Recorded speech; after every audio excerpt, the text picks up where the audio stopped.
Hi guys, welcome back to my channel. My name is Christian. Good morning, good afternoon, good evening, good night, good day, wherever you are, whenever you are seeing this, I hope you are good. So guys, today, of course, as we're getting into February, the month of love, I wanted to share with you guys some creative ways to show yourself love and just to strengthen that relationship that you have with you. I've been talking a lot about how we can prepare our mind and our energy and our hearts to be open and receptive to new love as we're moving forward. So that's what we're going to be talking about today. It all starts with you, and once you're able to apply certain principles to your life, raise your vibration, understand your self-worth, see yourself as someone that loves and respects you, you'll demand it from everyone else, and it'll make sense to you, how to navigate in these relationships as you're moving forward. When you're trying to have a really successful relationship with yourself, I really feel like all other relationships in your life just kind of fall into alignment in a really, really beautiful way. So let's go ahead, guys, and get right into it. I have my list here. You guys know I always have my notes. So first things first, we have intentional gifts. So I think it's really important to be intentional with the way that you gift and pour into yourself, because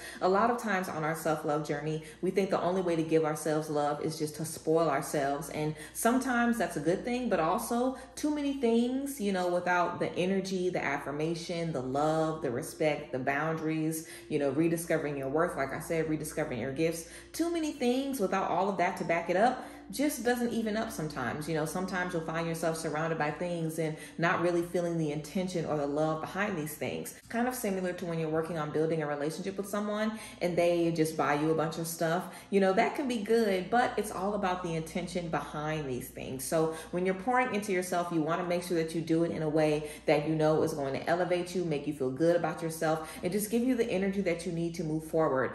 Make sure you get yourself your very favorite things. Literally, you can write a list of your favorite jewelry, your favorite clothing, your favorite places to go out to eat. You want to make sure that the time that you spend with yourself and the things that you give to yourself are intentional, that they're heartfelt, that they really, really mean something. Because when the love is fake. We know good and well when we have to spend time alone and we don't really want it, or when we have to show up for ourselves, but our heart really isn't in it. So it makes all the difference when you are being intentional about how you are pouring into you. So I definitely want to encourage you guys to possibly get yourself a little gift as we welcome in this season of love, but be very intentional into it. You guys know I'm a very big fan of jewelry, and you guys are always asking about my jewelry. So of course, let's get into some jewelry that you guys can purchase for yourselves for this month of love as we're being more intentional about taking care of ourselves. So I've partnered with the jewelry company, Louisa, to give you guys a scoop on some great jewelry pieces that will definitely add to your collection. And also, the thing that I love about Louisa is that they have so many different pieces on their website. You can very easily mix and match the different pieces to create a set that is perfectly curated to what you want, your vibe, and even the vibe you're stepping into. Like if you want to be more intentional with your jewelry, with how you dress, I think that's a great way to show yourself some love. So when you're shopping with Louisa, you can definitely expect a luxury experience at affordable prices. The quality is unmatched, and all of their pieces are tarnish resistant and long lasting. You guys know I love my pieces, and it's always important to find that match between quality and affordability. So I'm gonna go ahead and put the pieces that I'm wearing right now on the screen so you guys can get a little bit of a close-up. So right now I am wearing these 3 bracelets as a set. I love that I can show you guys the difference between some of their bolder pieces and also some of their daintier pieces. And I love the variety that they have with their earrings, the rings, the bracelets, everything. There's so much variety. You can literally put together a piece that is specifically catered to you. I was also very impressed with the packaging. All of your pieces are going to come with these little bags. I literally love these so much. I think these are great for storage and packaging, just to ensure the longevity of your pieces. Also, your pieces are going to come with a 2-year warranty, and shipping in the US is free, and shipping everywhere else is still affordable. So make sure you guys check the top of the description box to shop at my link and show yourself some love this love season. I think taking the time to create a set of pieces that speak to you, that align with your aesthetic, and it's a great way to put a lot of love, thought, and intention into how you pour into yourself and how you spoil yourself. So remember to check at the top of the description box to check into Louisa and gift yourself intentionally as we are stepping into the season of self-love. Okay, guys? So I think jewelry is a great way to pour into yourself. Like I said, take taking yourself to your favorite restaurant, buying yourself your favorite clothing, even if you just set the intention to, find something once a month that you want to, work and budget to save and purchase for yourself at the end of the month. Just being intentional with how you pour into yourself is going to make all of the difference. Like I said, the relationship with you is no different than the relationship that we have with our friends or with a romantic partner. You can always tell when the intention is not there. Okay, so next, let's talk about intentional time. So I think it's really important to be mindful of the time that you spend with yourself, kind of similar to how you want to gift and pour into yourself. Like I said, you want to treat yourself to some nice things, but you want the meaning to be there. You want that extra oomph of love and intention and care into whatever you're going to do. And the same goes for time. A lot of times we have to spend time on our own in isolation, and that is the time to really pour into ourselves. So sometimes we just see self-love as maybe sitting in the bed scrolling on the phone all day, but that's not really intentionally spending time with yourself. What if you wanted to have somebody take you on a date, and instead of taking you out and planning something, they just sat in front of you and they didn't speak to you, they didn't uplift you, they didn't ask you any questions, they didn't check on your energy, they literally just took up space in your vicinity. That's not the same thing as spending time with somebody, and we know this. So why do we do that to ourselves?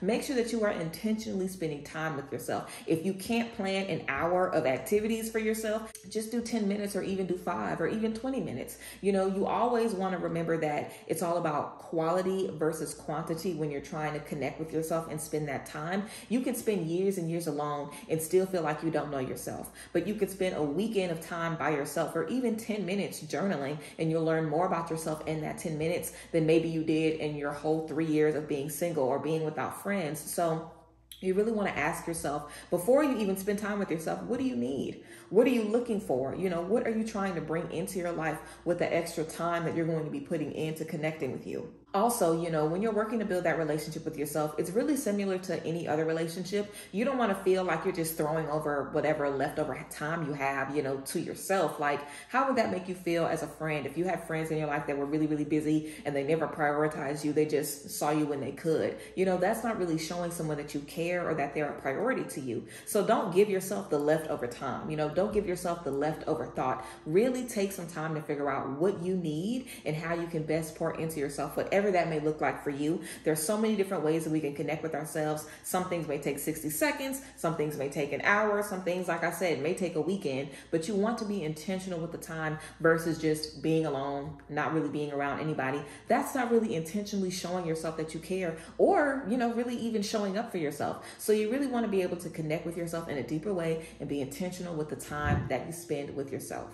Also, let's talk about forgiveness. So now we always say that forgiveness is for you and it's not for others, and that is still very, very true. You want to remember that. But also showing forgiveness to the people in your life is a great way to show yourself self-care and self-love. I feel like when you forgive others, you're telling yourself, my peace is not worth being angry at this person.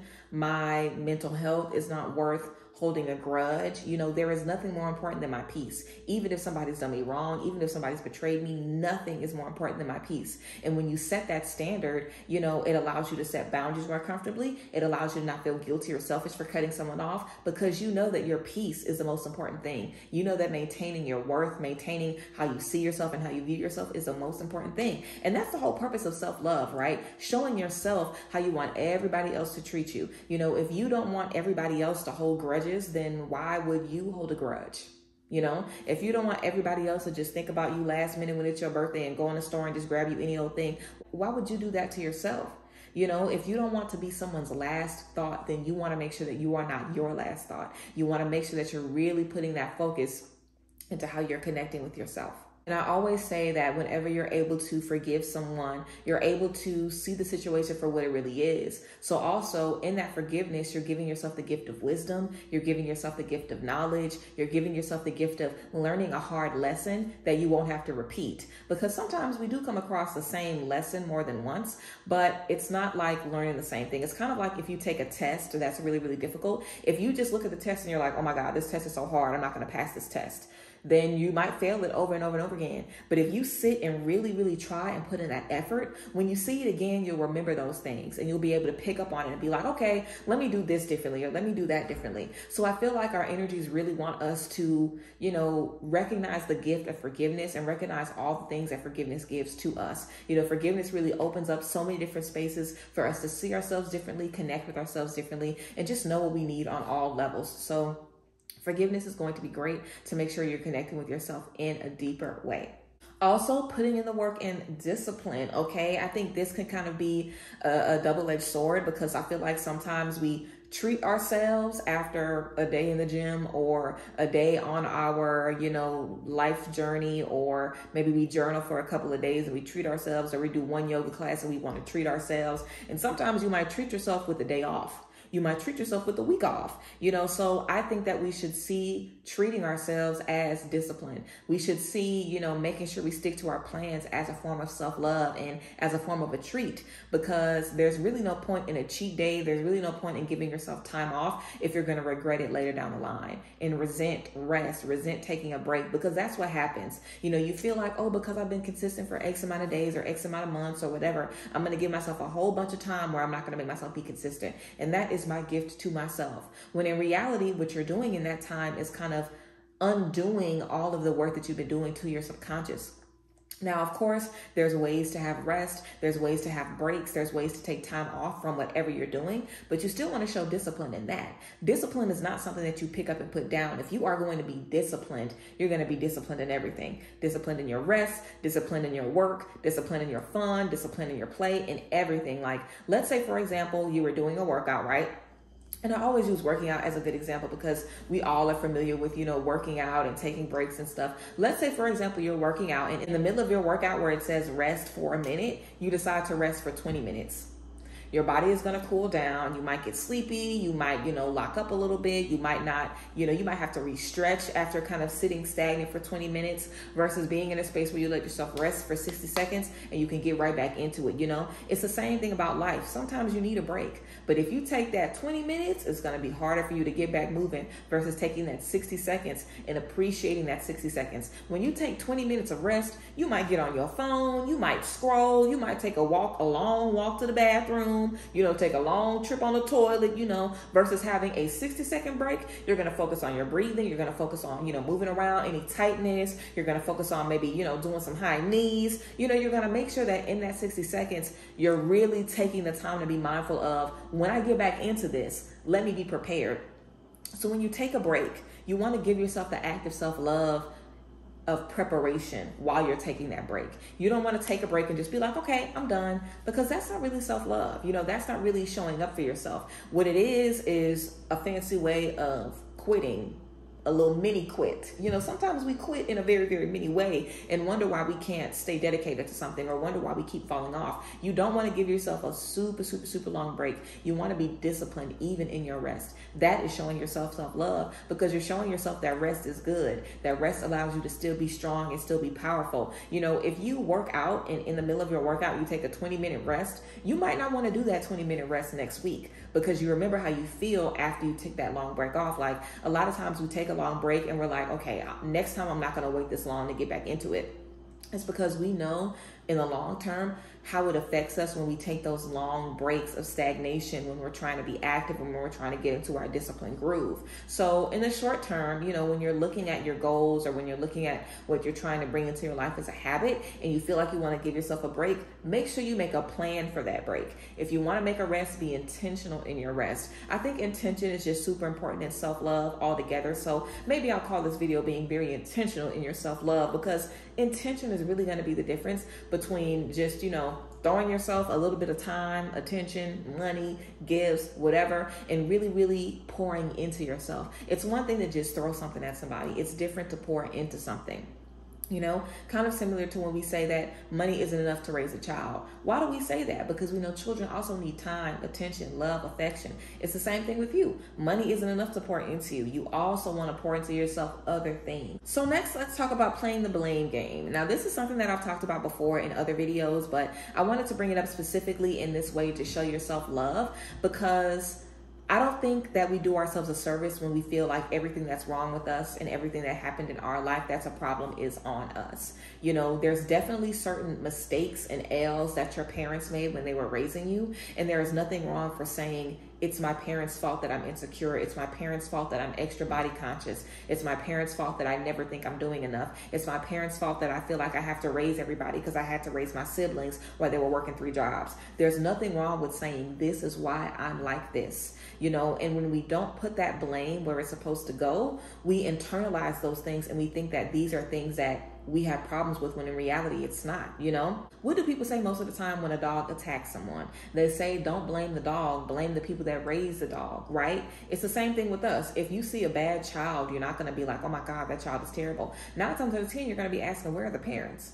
Where are the parents? What are the parents doing? You know what I'm saying? Because it always go back to who instilled this in this person. Even when we see somebody being very toxic, what do people say? Who hurt you? Who hurt you? Because we're not conditioned to feel like wrong is right, because we know that there's something not aligning with that. You know, we can recognize when something isn't aligning with us. So I think it's really important to be able to recognize that and do something about it. You know, whenever you recognize, okay, because I was raised like this, or because I dealt with this in this relationship, or because I saw my parents go through this, now I have developed that identity where I feel like I'm a bad person, or I feel like I'm this or I'm that, when in reality, that's not who I am. That's who everyone told me I was. That's who I was made to become, when that's really not who I am. Like, let's say, for example, as a child, you had a dream of being whatever, and your parents told you, oh, you can't do that, you can't do that, you can't do that. Eventually, you'll become insecure and you won't believe in yourself. The truth is, you aren't insecure. Your parents made you insecure. Before they started telling you that you couldn't do that,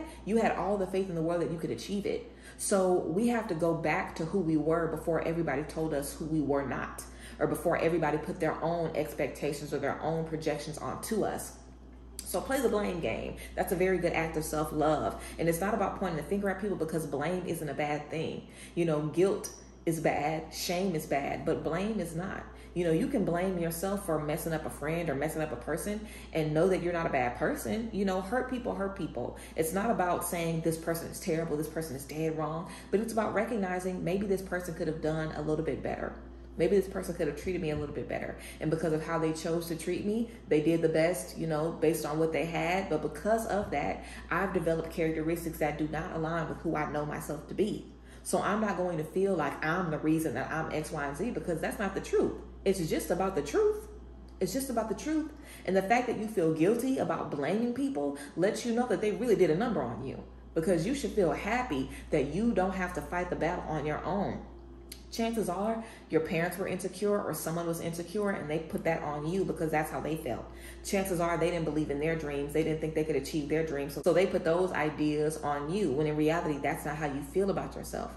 So it's important to understand where those things stem from. And I recommend everybody do this. You know, I think everyone needs to recognize who made them that way. Who made you insecure? Who made you not trust? Who made you have a cold heart? Who made you believe that everybody is a liar and everybody's out to get you? Who made you believe that? Recognize where that comes from and then work to heal it. You know, when you're trying to heal an insecurity within you that started with your great-grandparents, there's only going to be so much that you can do, because it's not even your trauma. It's not even your burden. It's not even your cross to bear. So you have to deal with your issue. You have to deal with, okay, my parents said this to me, so as a result, I've developed A, B, C, and D. When I deal with A, B, C, and D, I'll be good, because I know whatever comes up for me is because they said that to me and they instilled that in me, versus feeling like I'm fighting against who I truly am. You know, you're not fighting against who you truly are. Most of the time, you're fighting against who people have told you you are. So give yourself the act of self-love, the gift of self-love, by placing the blame on where it needs to be placed. You know, recognize who made you feel what about yourself, recognize where that stems from, and allow that to be the foundation for your self-love moving forward. And lastly, allow the people in your life to show up for you. I think this is such a great, huge, significant way to welcome love into your life, especially self-love. Let the people in your life show up for you. If someone wants to give you advice, if someone wants to compliment you, if someone wants to support you, then let them. It is such an act of self-love to say, I am worthy of being loved. I'm not a burden on others. I'm not, a nuisance to other people. I'm not a pain to people. People want to hear what I have to say. People want to support me. People want to love me. People want to lift me up, because that's the truth. It might not have always been the truth. Maybe you had to work and navigate to find the best relationships for you. But now that you find them, what are you going to do with them? What are you going to do with them? And how are you going to allow these relationships to help you elevate more and more and more every day, every month, every year, so you can continue to be who you want to be? I think when we have a lot of people in our life and we never ask for support, we just kind of teach ourselves that our problems are too big for people, or that no one is ever going to be able to understand us. How can you know if you don't try? How can you know if you don't try? It's definitely an act of self-love to show yourself and to prove to yourself that people care about you, that people love you, that people support you. I know firsthand, you guys know I've had trouble speaking up. I've had trouble being open. I've had trouble making friends and just being transparent with people. And I've had to learn that the right people in your life are going to make you feel comfortable when you reach out. They're going to validate your experiences. They're going to confirm what you're experiencing. They're going to give you the right advice that's going to set you down the right path. Yes, I've been in situations where people would have given me advice to set me up to look stupid. Yes, I've been in situations where I could have told some of my problems and they used it against me later down the line. But you have to recognize when those people aren't for you. And how can you know if someone's supposed to be in your life if you don't test them? And it's not a test like you want to tell them something to see if they say something. But I always tell people, when you come into someone's life, see how they can support you. See how they can support you, especially if you're a healer. If you're a healer and you're always offering love to people, see how people offer love to you. See how people pour into you. See how people support you and give you what you need. That's always going to be more significant, more life-changing, more powerful than you constantly trying to pour into everybody else. Let people pour into you for a change. That is how you say to yourself, I am worthy of love. People want to pour into me. People are ready to love me just because of who I am. You deserve that, and you want to give that to yourself 110%.